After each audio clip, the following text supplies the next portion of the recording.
नमस्कार, एक बार फिर से मैं आप सभी के सामने उपस्थित हूँ बेहद महत्वपूर्ण टॉपिक के साथ। जिस प्रकार से हमारा पूरा जो देश है वो मल्टीपोलराइजेशन की तरफ बढ़ रहा है और इसी बीच चाइना, पाकिस्तान, बांग्लादेश, अमेरिका सब अपनी अलग अलग स्ट्रेटजीज बना रहे हैं। पेंटागन की एक रिपोर्ट पेश हुई है जिसमें कहा गया है कि भैया चाइना के क्या सीक्रेट्स हैं और किस तरीके से वो विश्व को देखता है और क्या तैयारियां कर रहा है, ये सभी इसमें मेंशन है। तो चलिए डिटेल में इन सारी चीज़ों के बारे में थोड़ा सा डिस्कशन कर लेते हैं। वीडियो हल्का सा यहाँ पर लंबा आपको थोड़ा बहुत देखने को मिलेगा। तो हाल ही में अमेरिकी रक्षा विभाग पेंटागन द्वारा अमेरिकी कांग्रेस को सौंपी गई रिपोर्ट में दीर्घकालिक राष्ट्रीय रणनीति के बारे में बातचीत की गई है कि जो पूरा वर्ड है उसमें किस प्रकार से हमारी रणनीतियां रहने वाली हैं। मुख्य हितों के बारे में बात की गई है कि क्या मुख्य हित रहेंगे और एशिया में जो शक्ति संतुलन है उस पर पड़ने वाले प्रभावों का विस्तृत आकलन जो है वो किया गया है। तो ये जो एशिया क्षेत्र है ना भाई, ये हमेशा ही हॉटस्पॉट रहता है। पूरे वर्ल्ड का अगर कोई भी कंट्री है तो एशिया एक हॉटस्पॉट है सभी के लिए। प्रमुख बिंदु क्या है, तो ये रिपोर्ट भारत के लिए विशेष रूप से महत्वपूर्ण रखती है, महत्वपूर्ण हो भी जाती है। इसमें अरुणाचल प्रदेश पर चीन के दावे, भारत चीन संबंधों की दिशा और चीन पाकिस्तान रणनीति साझेदारी की प्रमुख रूप से रेखांकित किया गया है। तो ये तीनों ही पॉइंट किसके लिए जरूरी है, हमारे लिए जरूरी है भाई। तो इसी पर बातचीत करते हैं कि क्या सीक्रेट रणनीति रख रहा है इस पर हमारा चाइना। पेंटागन रिपोर्ट के प्रमुख बिंदु, तो चीन के मुख्य हित और 2000 जो हमारा 39 का लक्ष्य है इसके बारे में बात की गई है। पेंटागन रिपोर्ट के अनुसार चीन ने अपने मुख्य हितों के दायरे में लगातार विस्तार किया है। चीन के प्रमुख मुख्य हितों में ताइवान का एकीकरण सबसे प्रमुख मुद्दा हो जाता है और दक्षिण चीनी सागर में संप्रभुता और समुद्री दावों को भी चीन ने अपने मुख्य हितों में शामिल कर रखा है। तो उसका जो मेन टारगेट है अभी क्या है कि भैया एक तो ताइवान का एकीकरण होना चाहिए, दूसरा जो समुद्री क्षेत्र है उस पर उसका अधिकार होना चाहिए।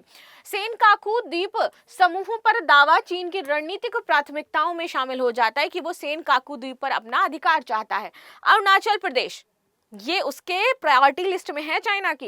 अरुणाचल प्रदेश जिसे चीन दक्षिण तिब्बत कहता है वो भी अपने मुख्य हितों का हिस्सा बताता है। ये इन सभी दावों में चीन ने वर्ष 2049 यानी चीनी राष्ट्र के महत्व का महान पुरस्कार रक्ष को जोड़ दिया है कि भैया उस समय तक हम इन सारे अपने पॉइंट्स को कवर कर लेंगे, अरुणाचल प्रदेश को भी हम अपना दक्षिणी तिब्बत का हिस्सा बना देंगे। चीन नेतृत्व के अनुसार ताइवान का एकीकरण राष्ट्रीय पुनरुत्थान की एक स्वाभाविक व अनिवार्य आवश्यकता है।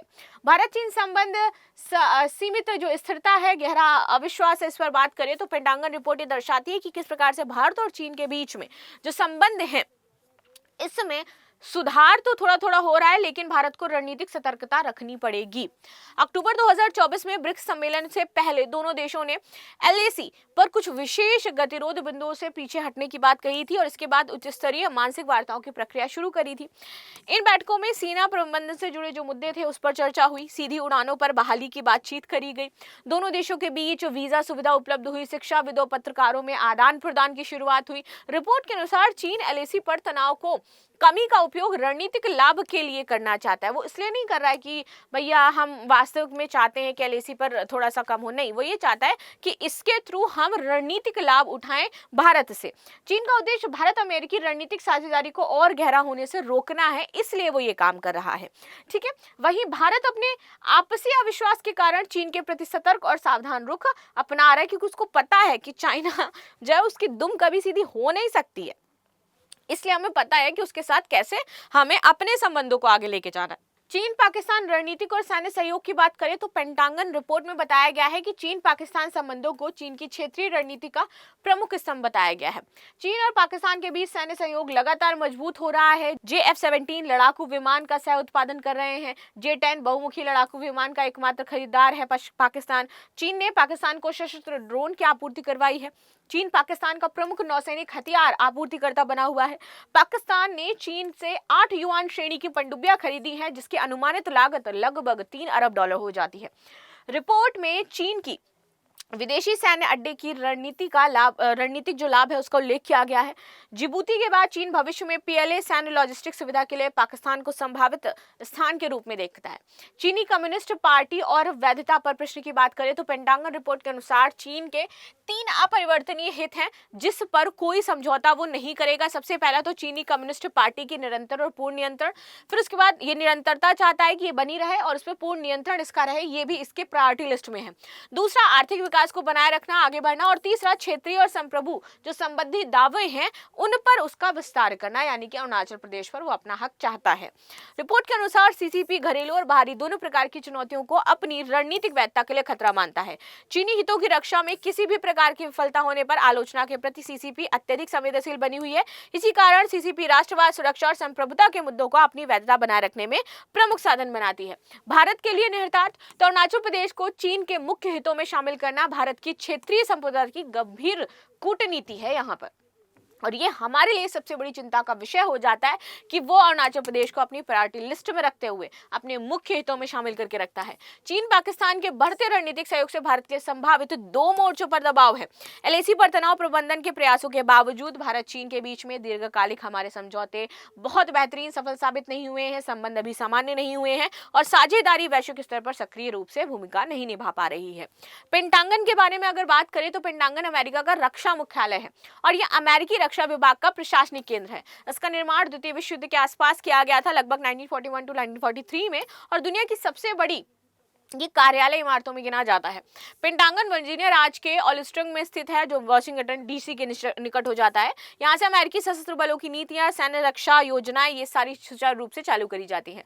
भारत चीन पाकिस्तान विवाद, तो आप सभी को पता है कि भारत चीन बॉर्डर की कहानी की क्या दिक्कत है। ये है हमारी क्या मैकमोहन लाइन, जिसको लेकर के चिंता रहती है, और उधर साइड फिर अरुणाचल प्रदेश का पॉइंट रहता है, और इधर हमारा सिक्किम वाला जो ईस्टर्न सेक्टर रहता है। तो इन सभी पर दिक्कतें हैं। लगभग 4056 किलोमीटर की लंबाई वाला क्षेत्र है। चीन के इरादे नेक नहीं है। 22,000 किलोमीटर चीन की सीमाएं हैं, 14 देशों की सरहदें हैं, 3,488 किलोमीटर भारत से सीमा है और 400 किलोमीटर चीन भूटान की सीमा हो जाती है।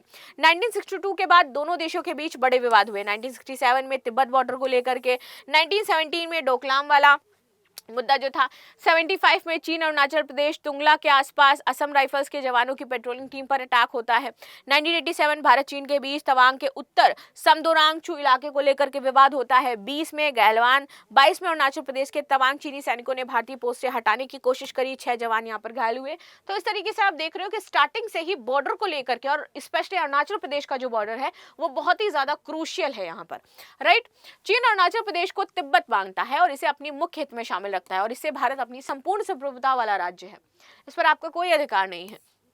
एलएसी पर 1962 के बाद के समय पर तनाव और गतिरोध होता रहा है। भारत पाकिस्तान विवाद तो आपको पता ही है कि चीन पाकिस्तान के बीच में हमेशा ही रणनीतिक सहयोग, और फिर उसके बाद आपका पीओके वाला जो हिस्सा हो जाता है।